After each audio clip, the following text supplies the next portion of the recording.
When I first heard the news that my family was planning a reunion, my heart skipped with excitement. For years, I had dreamed of moments where we could all sit together again, laugh like old times, and rebuild what had been lost over the years. But that excitement didn't last long. What came instead was an announcement that felt like a knife straight through the chest.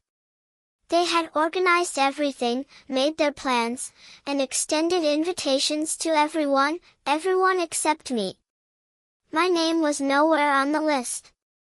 No call came.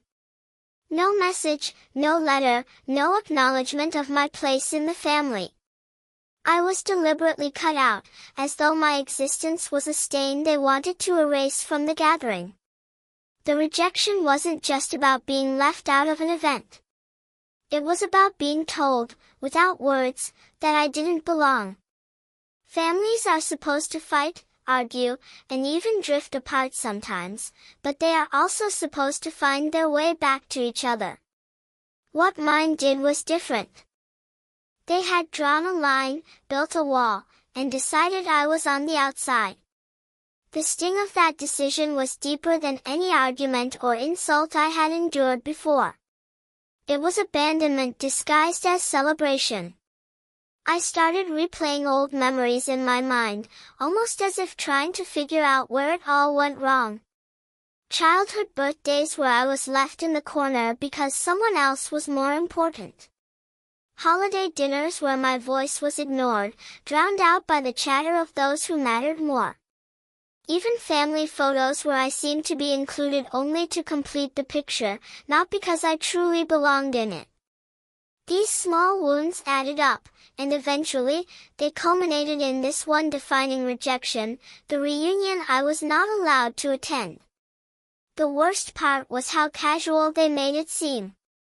I overheard bits of conversations, through whispers and mutual friends, about how they couldn't wait to see each other, how the reunion would be unforgettable. They were laughing, smiling, looking forward to the kind of togetherness that they had denied me. They didn't even hide their excitement, didn't even stop to think how I might feel knowing that my own blood had decided I wasn't worthy of being present.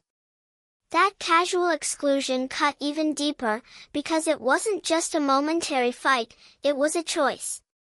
A deliberate one. What people don't often understand is that rejection from strangers doesn't compare to rejection from your own family. A stranger's opinion can be brushed off. A colleague's insult can be forgotten. But when it's the people who raised you, the ones who claim to share your blood, your history, and your story, when they tell you without hesitation that you're not part of the circle, it's like losing a piece of yourself. It shakes your identity, makes you question your worth, and leaves you wondering if you were ever loved at all. I tried to tell myself it didn't matter, that I didn't care, that maybe it was better this way. But the truth is, the silence hurt. Every laugh I imagined echoing from that reunion sounded like another reminder that I wasn't good enough. Every image of them gathered together painted me as the shadow left behind. I wasn't angry at first, I was just crushed, like a child again watching from a distance as everyone else was chosen, included, celebrated. Then came the anger, slow and sharp. The unfairness of it all. How could they erase me so easily? How could they sit around and decide I didn't deserve a chair at the table, a place in the photo, a role in the memory they were about to create? It wasn't that I had asked for much, I didn't need them to shower me with affection or treat me like royalty. I just wanted to be seen, acknowledged, allowed to exist as part of something bigger than myself. Instead, I was told, in the cruelest way possible, that I was invisible. In that silence, in that void they left me with, I began to realize the depth of their choice. This wasn't about one reunion. This was about everything that had led up to it. This was about the years of being underestimated, overlooked, and cast aside. The reunion wasn't just another family gathering, it was the culmination of every moment they had spent showing me that I was disposable. And now they had made it official, loud and clear, by erasing my name from the list and pretending I didn't exist at all. The feelings of betrayal and hurt settled in long before the reunion even began. At first, it was disbelief, like my mind couldn't quite wrap itself around the fact that the people I grew up with, the ones who were supposed to be my foundation, had collectively chosen to exclude me. I kept waiting for someone to call, for a message to come through, for an explanation that would make sense of it all. But none came. And in that silence, the reality hit harder than any harsh words could. They didn't want me there. Not by accident, not by mistake, but by choice. That realization struck with the kind of weight that leaves a person breathless. Betrayal from family isn't just a single cut, it's 100 tiny cuts that keep reopening. Every memory I carried with me became tainted. I thought of the times I stood up for them when no one else would, how I had defended their names, covered for their mistakes, and even put aside my own pride just to keep the peace. I thought of the secrets I had kept to protect them, the sacrifices I had made quietly because I believed that's what family does.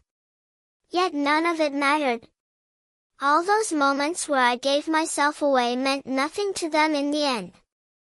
They erased me without hesitation, and that is what betrayal feels like. It's not just being left out, it's realizing that everything you gave wasn't valued enough to earn you a seat among them.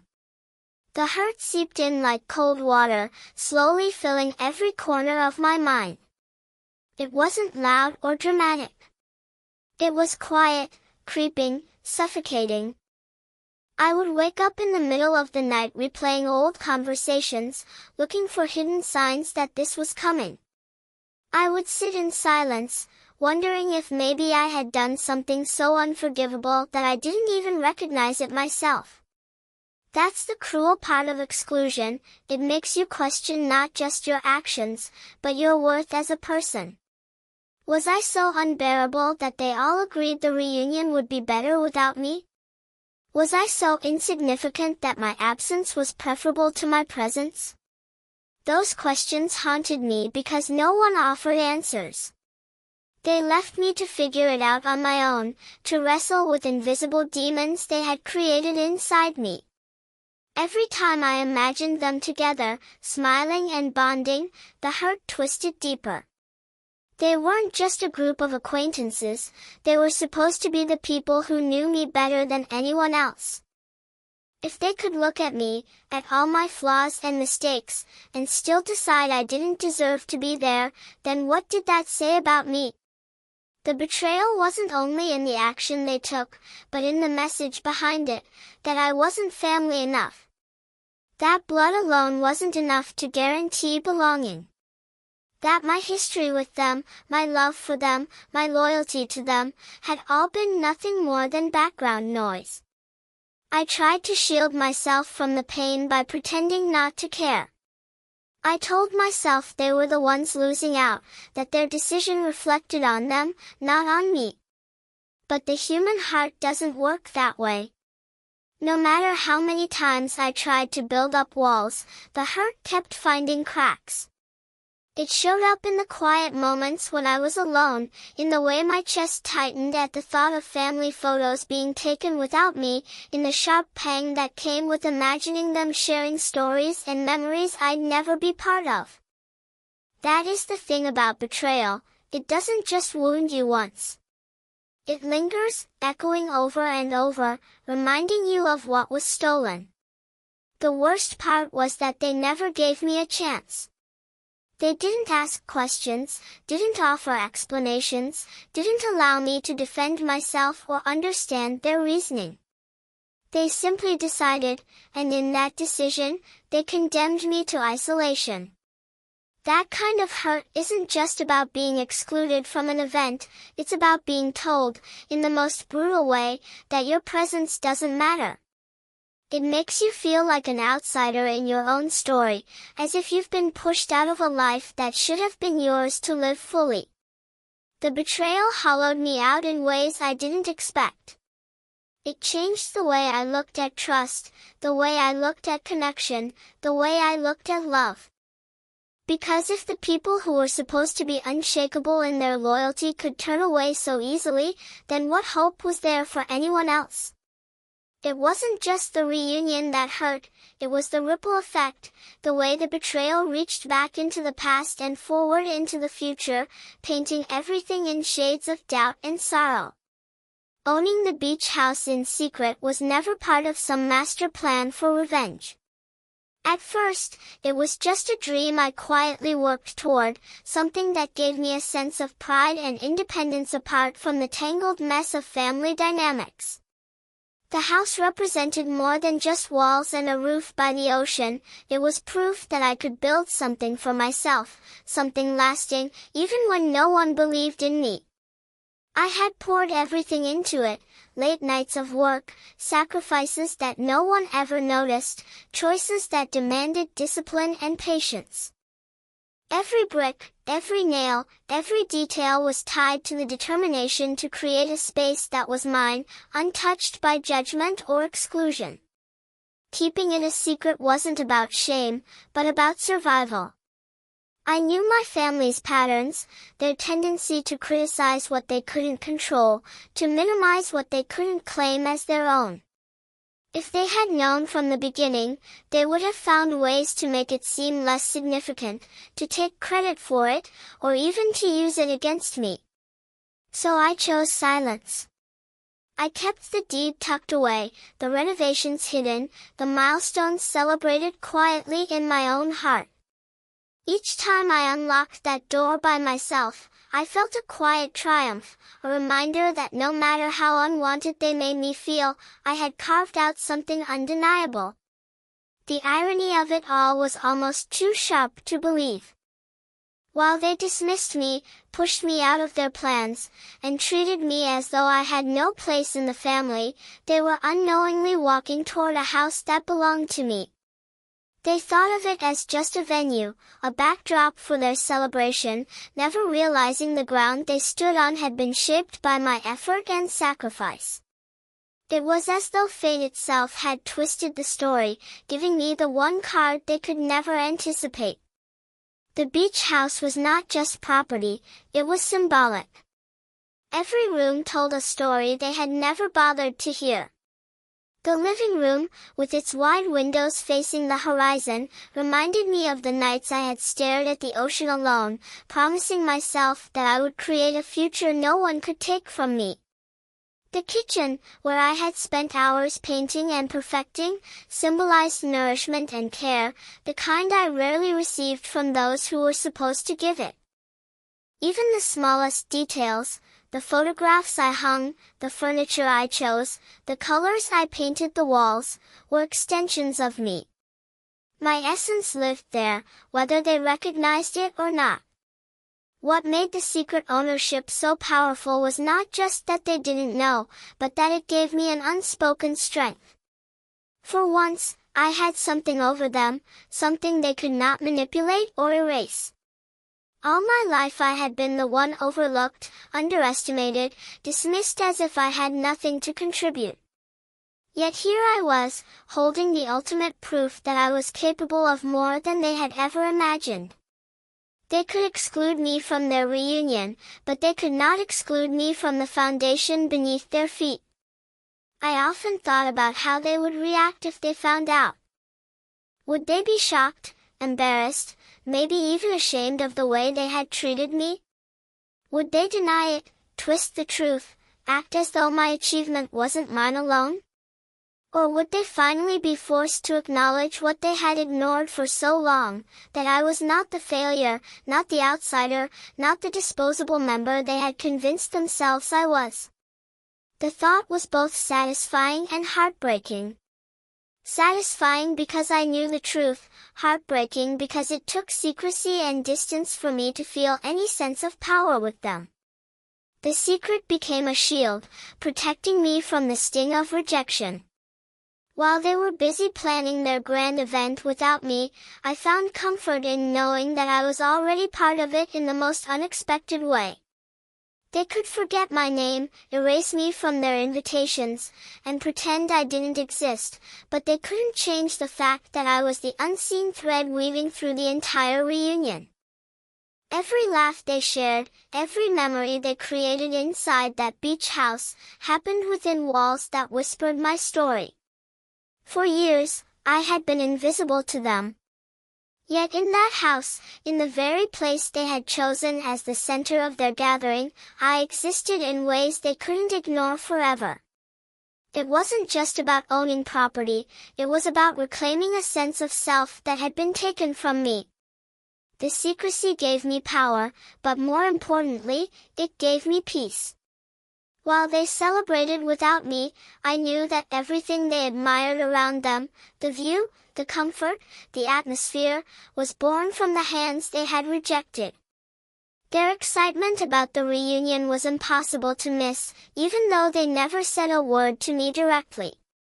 I would catch glimpses of it in passing conversations, see it in their posts, overhear it in whispers that weren't meant for my ears. There was a glow in their voices when they spoke about how much fun it would be, who was bringing what games they would play, how long they would stay. They treated it like a sacred event, a once-in-a-lifetime gathering where memories would be made and bonds would be renewed. The way they carried on, you would think nothing else in the world mattered. But beneath all their joy was the bitter truth: they had chosen to build this happiness without me. Their oblivious excitement was a strange thing to witness. It wasn't just that they were happy, it was that their happiness seemed to grow brighter in the shadow of my absence. It was as if they had convinced themselves that excluding me was part of what made the gathering special. They didn't pause, not even for a second, to wonder how it might feel for me to know I wasn't invited. Instead, they carried on with their planning, almost giddy, blind to the pain they were inflicting. The reunion wasn't just a family gathering, it became a stage where their indifference toward me played out in full view. I remember hearing them talk about the beach house as if it were some magical escape. They marveled at the location, how perfect it would be for late-night talks and early morning walks by the shore. They joked about how they would stay up all night, drinking and laughing, like they were kids again. None of them had any idea that the walls they were so eager to fill with their joy were walls I had chosen, painted, and built into a sanctuary for myself.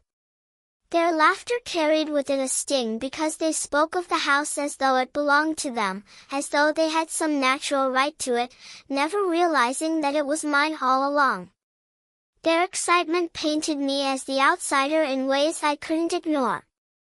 I imagined them gathering in the living room, taking group photos, smiling wide with arms wrapped around one another. They would post those pictures later, write captions about how family is everything, how nothing compares to time spent together. And every word would carry the silent message that I was not part of that everything. Their joy was loud, and my exclusion was louder. It wasn't just about missing out on an event, it was about being erased from the very narrative they were celebrating. What struck me most was how they seemed so carefree, so unbothered by the empty space I would have filled. They never spoke of me, never acknowledged my absence, never questioned what it meant to leave me behind. To them, it was normal, maybe even easier, to move forward without me. They didn't see the cruelty in it because they didn't think about me at all. That was the deepest wound, not just that I was excluded, but that my exclusion didn't even warrant a second thought. Their excitement came from a place of ignorance, a blindness that protected them from recognizing the damage they were causing. The closer the reunion drew, the louder their anticipation became. They exchanged plans about meals, activities, and sleeping arrangements, as though every detail was a piece of some grand puzzle they couldn't wait to complete. They spoke with such pride about how organized it all was, how it would be the best gathering in years. And there I was, on the outside, listening to the echoes of their joy, piecing together a celebration that was deliberately kept out of my reach. It wasn't that they didn't know what they were doing, it was that they didn't care. The excitement in their voices, the light in their eyes, the endless conversations about the reunion, they all became reminders of my place in their world. To them, I was nothing more than an afterthought, a complication they had chosen to remove so they could celebrate freely. They looked forward to their reunion with the same intensity that I dreaded it, their happiness feeding the hurt that grew inside me. And still, they remained oblivious, wrapped up in the glow of their own anticipation, blind to the cracks they had carved into my heart. The reveal of true ownership was not something I had planned out in detail, but rather something that unfolded naturally when the time came. I had lived with the knowledge for so long, carrying it in silence, that the very thought of letting them find out was both thrilling and terrifying. For years, they had dismissed me, cast me aside as though I was incapable of building anything of worth. And yet, in the shadows of their assumptions, I had built something they admired, something they cherished, something they were desperate to use for their own joy. The irony of it made every moment leading up to the reveal feel like a weight pressing against my chest, a mix of vindication and disbelief that this was actually happening. When they first walked into the beach house, they marveled at every detail. I could see it in their faces, the way their eyes lit up, how their voices filled with awe. They praised the open layout, the brightness of the rooms, the view of the ocean that seemed to stretch endlessly before them. They complimented the furniture, the colors, the atmosphere. Each word of admiration echoed in my mind, because what they didn't realize was that all of it, the choices, the effort, the sacrifices, had been mine. Their praise, though unintentional, was aimed directly at me, at the very person they had worked so hard to erase.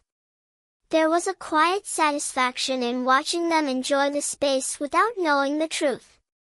They treated the house as if it were some anonymous gift, as if it had appeared just for their reunion. They assumed it was a rental, a borrowed paradise meant for their temporary use. And for a while, I let them believe it. I listened to their laughter, their excitement, their plans for the weekend. I heard them talk about how perfect it all was, how lucky they were to be in such a place. Every word became fuel for the moment I knew would come, the moment when their illusion shattered. The reveal did not need to be grand or dramatic, the truth itself carried more weight than any performance could. When the words finally left my mouth, that the beach house belonged to me, it was as though time froze. Their laughter stopped, conversations cut off mid-sentence, eyes turned toward me in disbelief. At first, they thought it was a joke, some cruel attempt to make myself part of the celebration. But then, as the reality settled in, I could see the color drain from their faces. The silence that followed was heavier than any insult they had ever thrown my way. In that silence, years of hurt and rejection seemed to echo all at once. They had excluded me, mocked me, treated me as though I had no value. And yet, here I was, standing in the center of the very house they admired, holding proof of my worth in ways they could no longer deny. The walls they loved, the rooms they praised, the view they adored, it was all mine. Their betrayal had left me wounded, but this truth left them exposed. Their reactions varied, each one revealing more than words ever could. Some tried to mask their shock with awkward smiles, as if pretending it didn't matter would erase the humiliation they felt. Others stared at me in stunned silence, unable to process that the person they had pushed out was the same one who had built the foundation beneath their feet. A few even tried to downplay it, to suggest that it wasn't such a big deal, as if ownership of a house by the ocean could be brushed off so easily. But their attempts only made the reveal more powerful, because no matter how hard they tried to twist it, the truth stood unshakable. What lingered in the air after the reveal was not just shock, but something deeper, guilt. They were confronted with the undeniable fact that the person they had rejected was the one who had given them the very space they celebrated in. Their joy suddenly turned hollow, their laughter stained with the knowledge of what they had done. And while they shifted uncomfortably, struggling to reconcile their actions with the truth, I stood quietly, no longer invisible, no longer erased. For the first time in a long time, I was undeniable. Turning pain into silent victory was not something that happened overnight. It was a slow, deliberate process, a transformation that required me to sit with the sting of rejection and the ache of betrayal until I could reshape it into strength. At first, all I felt was the heaviness of exclusion, the raw wound of being told I wasn't wanted. But somewhere in that quiet suffering, I began to see that silence itself could be powerful. I didn't need to scream or argue or demand recognition. I only needed to let the truth exist, to let my actions speak in ways my words never could.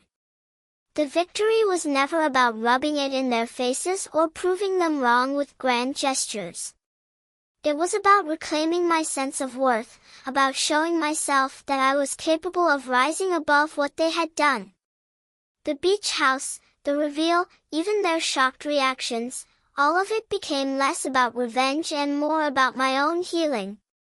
I had spent so long measuring myself against their approval, aching for their acceptance, that I had almost forgotten what it meant to stand on my own. When they walked into that house, when they marveled at everything I had built, I realized I no longer needed their validation. Their admiration, even if unspoken, was already proof enough. There was something deeply satisfying in letting the truth unfold without gloating, without shouting about it. The quietness of it all made the moment even more powerful. They laughed, they celebrated, they enjoyed the space, not realizing that every smile, every word of praise, was feeding into a victory they couldn't take from me. I didn't need to correct them right away. I didn't need to draw attention to myself. The silence became my ally, turning every second of their joy into a private reminder that I had created the very thing they cherished. The pain of being excluded had once left me feeling powerless, but now it had transformed into the very foundation of my strength. They had thought they could erase me, and instead, they had walked right into proof of my resilience.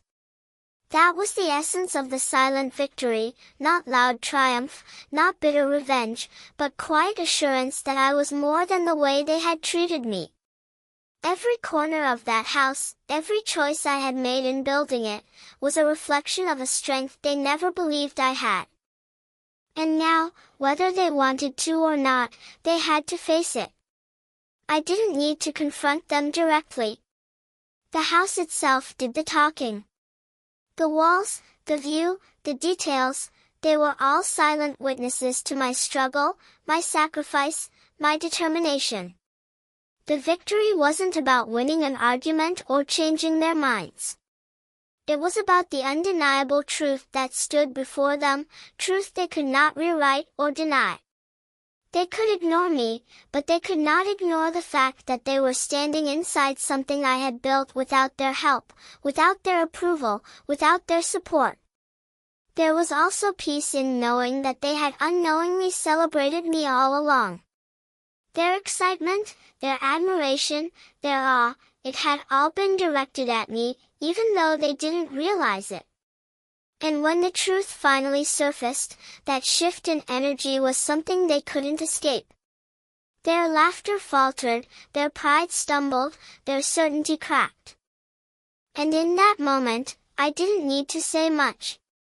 I didn't need to remind them of how they had hurt me or demand apologies for the years of dismissal. The truth itself was enough, a quiet weight they would carry whether they admitted it or not. The silent victory was not about revenge, but about freedom. It freed me from the need to chase after their love, to prove myself worthy of their inclusion. It reminded me that even in the face of rejection, I was capable of building something beautiful, something lasting, something undeniable. The pain had shaped me, but it had not defined me. Instead, it became the fuel for a triumph that needed no words, a triumph that spoke in the quiet strength of what I had accomplished on my own. Standing in that moment, I realized that victory doesn't always come with applause or recognition. Sometimes it comes in silence, in the stillness of knowing that you have overcome what was meant to break you. It comes in watching those who doubted you unknowingly admire your strength, in feeling the power of a truth that doesn't need to be shouted to be heard. It comes in the calm assurance that even though they had excluded me, even though they had tried to erase me, I had turned that pain into something greater than any reunion could offer.